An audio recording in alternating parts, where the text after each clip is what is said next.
Bonjour à tous, bonjour à toutes, c'est Raph, bienvenue sur cette nouvelle vidéo. Nous sommes le 29 juillet 2021. Donc on va regarder, je pense qu'aujourd'hui s'est passé des trucs très intéressants sur le DAX, hein. J'ai regardé ça. Maintenant j'ai ouvert mes graphiques il n'y a pas très longtemps, hein, mais j'aime bien quand j'ouvre les graphiques, même si j'ai pas participé à la séance, regarder ce qui s'est passé et où est-ce qu'on aurait pu prendre des trades. C'est comme ça qu'on apprend et c'est seulement en répétant ce process des dizaines, des centaines, des milliers de fois qu'on va devenir bon et que les setups vont nous sauter aux yeux. Donc on va faire ça ensemble, je pense que ça va être très formateur. Voilà, donc pour ce qui est après de mon trading cette semaine, j'ai pas tradé beaucoup, j'ai tradé un tout petit peu hier. Je vais tenter de vous montrer ça, c'est là, ici, tac, hop. Voilà, j'ai tradé sur le Dow Jones hier, hein, c'est tout. J'ai fait quelques trades en scalping, ça bougeait pas mal. J'ai fait des trades à l'achat, à la vente. On va pas les regarder ensemble, hein, c'est pas le sujet de cette vidéo. Mais voilà, je voulais juste vous montrer, c'est tout ce que j'ai fait, hein. Donc semaine en cours, hein, j'ai fait que du trading, 7 trades hier sur le Dow Jones, c'est tout. Ce que j'ai fait aujourd'hui, je ne traderai pas. Par contre, alors voilà, on va regarder ça. Je suis très occupé, hein, cet été, vous le savez. J'ai des projets en cours, notamment un gros projet qui me prend pas mal de temps en rapport évidemment avec le trading. Pour être tenu au courant de ce qui va se passer, eh bien vous vous inscrivez, il y a un petit lien juste en dessous de cette vidéo, hein, dans la description. Et puis c'est une liste d'attente, hein, d'accord, ça vous coûte rien. Et non seulement ça vous coûte rien, en plus ça va vous rapporter pas mal d'informations, d'accord, parce que j'ai lancé une petite série de mails, d'accord. Donc tous ceux qui sont inscrits sur cette liste d'attente vont recevoir ces mails sur les différents investissements qu'il est possible de faire. Alors on parlera de pas mal de choses, hein, d'accord, investissement actif, investissement passif, trading, etc. etc. Inscrivez-vous, ce sont simplement des mails que vous recevez sans rien faire dans votre boîte mail. Voilà, donc revenons maintenant à notre DAX. Donc on prend le DAX en une heure, d'accord. Alors vous savez, moi je fais du day trading, hein. On va juste enlever ces actualités, voilà. Moi, je fais du day trading, donc quand on fait du day trading, on regarde toujours ce qui s'est passé la veille, voire l'avant-veille, d'accord, pour avoir une bonne idée de peut-être ce qui va se passer aujourd'hui. Ok. Donc en une heure, qu'est-ce qui se passait? D'accord, hier, hein, hier c'était ici, d'accord. Donc hier, on était très haussier en une heure, d'accord. Donc bien évidemment qu'on arrive sur une zone de résistance, hein, elle est claire et évidente, d'accord, même si on remarque ici deux choses. On remarque déjà que ce mouvement haussier ici, d'accord, il était violent. Donc il y a beaucoup de personnes, beaucoup de fonds qui sont rentrés à l'achat sur ce mouvement-là. Ensuite, on doit respirer, d'accord? Donc on doit accumuler. C'est ce qui est en train de se passer ici. D'accord? On a une petite accumulation claire et nette. Donc on a de un une accumulation et de 2, hop, on a la loi de l'effort. D'accord? On retrace une partie de ce mouvement ici, ok? Et on le retrace beaucoup plus lentement que on était monté. D'accord? Donc c'est la loi de l'effort. Ok? Ça, vous le connaissez certainement. Deuxième chose, hop, si on prend un Fibo, d'accord, et qu'on fait notre Fibo, on est venu chercher quoi? Les 61,8. J'allais dire comme d'habitude, mais oui, c'est très souvent le cas. Troisième élément, suivez bien, c'est important. Troisième élément, hop, on a ici, qu'est-ce qu'on a ici? On a une bougie mère. D'accord? Une bougie mère qu'on casse par le haut. Ok, on la reteste une fois, deux fois, trois fois et finalement ça part. Ok? Donc c'est la bougie mère ici qui était intéressante. C'est la bougie mère de mardi. Bon, là on revient assez loin, mais voilà, tout ça nous conforte. Donc la loi de l'effort, le gros bloc de contrat qui nous a permis de casser des plus hauts, d'accord, en une heure. Ok, la bougie mère qu'on a retestée plusieurs fois, ça nous indique quoi? Ça nous indique qu'on est quand même sur du court terme haussier. Même si la tendance de fond globale, on est d'accord, elle est toujours baissière. Mais en intraday, on cherchera à suivre la tendance court terme. Ok, en 15 minutes, on a eu la clôture d'hier soir. Regardez, la clôture d'hier soir, d'accord, à 22 heures, elle s'est clôturée. On a clôturé la journée au plus haut. Ça veut dire quoi? Ça veut dire qu'il y a des mecs entre 21h45 et 22h qui ont acheté. D'accord? Il n'y a pas eu de prise de bénéfice. D'accord? On ne s'est pas dit, aïe, demain ça va peut-être baisser, allez, on prend nos bénéfices ce soir, histoire de sécuriser le truc. D'accord? Donc, on a clôturé au plus haut.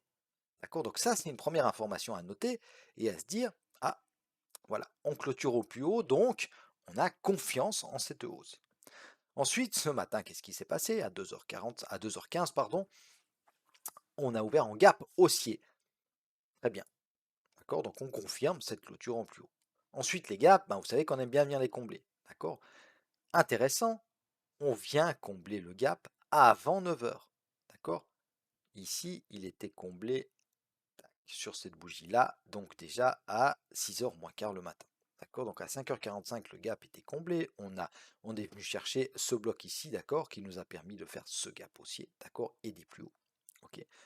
Et puis ensuite, il y a l'open de 9 heures. Donc on va passer sur du 5 minutes.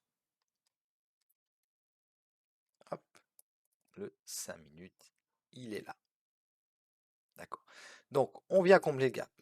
Ok, avant 9 heures. Important. Le gap est comblé avant 9 heures. À 9 heures, il se passe quoi? On ouvre ici, d'accord, sur cette bougie-là. Open cash, 13 367. On ouvre sur cette bougie-là et on part directement à la baisse. Qu'est-ce qu'on vient faire ici? On vient tester les plus bas du pré-market. Pourquoi? Eh bien, justement, pour se rassurer, c'est toujours pareil. Alors, il y a une certaine prise de liquidité, d'accord? On vient chercher de la liquidité. Pourquoi? Parce qu'il y a des mecs qui se sont mis en achat ici.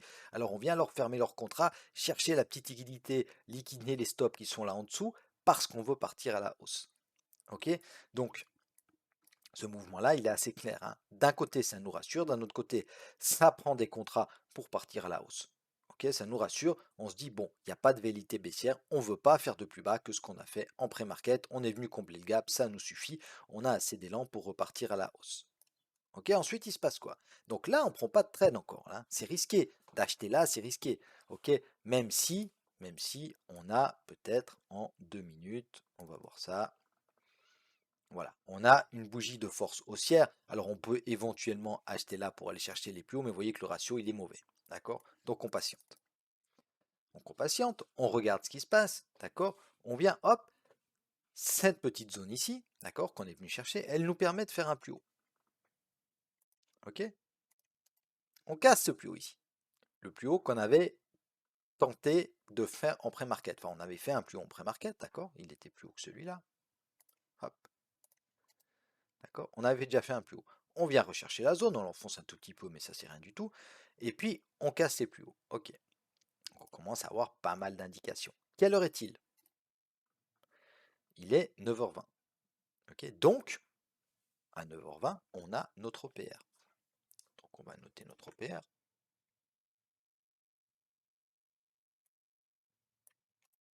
Ok. Donc non seulement on casse les plus hauts, mais en plus on casse l'OPR. D'accord? Ça on peut supprimer. Bon, pas mal d'indications. Donc nous on va chercher à faire quoi? On va chercher à acheter. D'accord? Le price action nous montre tous les éléments que je vous ai montrés jusqu'à maintenant, d'accord? Tout ça s'emboîte, d'accord? Rappelez-vous, Matryoshka, les poupées russes, d'accord? Donc tout ça s'emboîte. Et qu'est-ce qu'on fait? On va chercher un achat. Bon, on peut acheter où? On peut acheter l'open, pourquoi pas? On peut venir retester l'open et repartir à la hausse. On peut tenter d'acheter le pivot mensuel, d'accord? Qui correspond à peu près, à mon avis, aux 50% de l'OPR. Voilà, hein, d'accord, les 50% sont juste en dessous. Ok.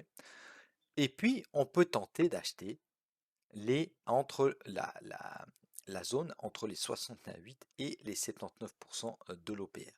Et cette zone correspond également, hop,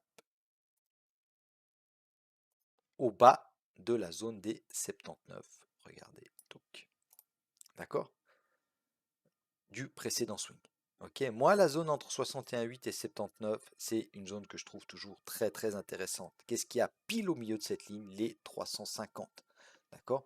Donc un instit intraday des 50. On arrive sur cette zone ici. Donc on retrace ce mouvement, on arrive sur cette zone ici. Boum, bougie d'impulsion haussière. D'accord? Bougie d'impulsion haussière. On part, on fait un plus haut. On va supprimer ça. On fait un nouveau plus haut. On retrace. Donc, retracement, ça nous donne quoi? Bah, une opportunité d'entrer à l'achat. D'accord? qu'est-ce qu'il y avait ici? Qu'est-ce qu'on a fait ici en 5 minutes? Grâce à ce swing haussier, d'accord, à ce petit swing haussier ici qui nous a permis de casser les plus hauts, d'accord, ça nous a créé deux choses. Ça nous a créé évidemment une zone de demand ici, d'accord, qu'on est venu piquer au point près, ok, et puis ça nous a créé quoi? Je suis sûr que vous l'avez vu, comme moi, un FTR ici, d'accord. Donc on a tenté de repartir à la baisse. On a tenté de repartir à la baisse, et puis finalement, non. On est reparti directement dans la bougie d'après à la hausse. Ok, on a clôturé au-dessus de la bougie précédente. D'accord. Donc ça, ce sont des zones qui sont très regardées. Donc, comme argument pour passer à l'achat pour le swing suivant, d'accord, on a la zone d'achat ici, le FTR ici. Évidemment, on va se rassurer un petit peu en faisant un Fibo. D'accord. Comme par hasard, 61,879. On a encore le Fibo et on a ces 350 si jamais juste en dessous. Il y en a encore le pivot mensuel évidemment. D'accord. Donc beaucoup d'arguments à la hausse sur cette zone-là. Maintenant, cette zone-là, hop, on va essayer de rentrer au mieux sur cette zone ici. D'accord. Donc en 5 minutes déjà, on peut rentrer, hein, parce qu'on a le petit pin bar, d'accord, la bougie d'hésitation, à la cassure de la bougie d'hésitation. Donc soit on attend la clôture ici, donc ça nous fait rentrer sur le haut de l'OPR, c'est un peu chaud quand même, hein, mais on a beaucoup d'arguments, d'accord. Donc possibilité de rentrer ici avec un stop sous la zone pour aller chercher des plus hauts. Et vous voyez que là, en l'occurrence, bon bah ça a bien fonctionné, mais il y a des fois où ça ne marchera pas, hein, d'accord. Mais maintenant, si on veut aller regarder ça en 2 minutes, ok. Regardez en 2 minutes. Qu'est-ce qu'on a en 2 minutes? Alors, ça, c'est notre FTR 5 minutes. Ok. Rappelez-vous, on a toutes ces zones qui sont intéressantes, hein. Donc, on a ce FTR ici à 5 minutes. On arrive dans la zone. On voit que le prix s'arrête. On a des tentatives de rebond. Ok. Qu'est-ce que ça nous forme ici? Hop. Bougie mère. Bougie mère, première inside bar. Second inside bar. On ne clôture pas au-dessus, hein. On a une mèche. D'accord? Mais on ne clôture pas au-dessus. Second inside bar. Troisième inside bar. Boum, on clôture au-dessus. Ok, donc deux solutions. Soit on rentre en agressif, hein. Alors on peut déjà rentrer en agressif ici, hein. D'accord. Mais on peut rentrer aussi, alors en disant semi-agressif ici, d'accord, avec un stop sous la bougie mère. Ok. Ou alors on peut attendre le retest. Le retest, il vient sur la bougie d'après, il vient encore sur cette bougie ici. Ok. On accumule un petit peu, boum, on casse l'accumulation par le haut, on réaccumule, boum, on casse, on réaccumule, boum, on casse, etc., etc. Ok? Donc voilà, voilà ce que je voulais vous montrer. Donc je trouvais que c'était vraiment intéressant parce que c'était pour moi en tout cas du pur price action super clair. D'accord? C'était vraiment ce matin super clair. En plus, on a les volumes à chaque fois euh, qui accompagnaient ces hausses, hein, les volumes 5 minutes qui étaient aussi très très intéressants si on regarde ici ensemble. Ok? Alors, touk touk touk, regardez, les volumes ils sont. Alors, on a des volumes baissiers évidemment sur les bougies baissières, hein, ok.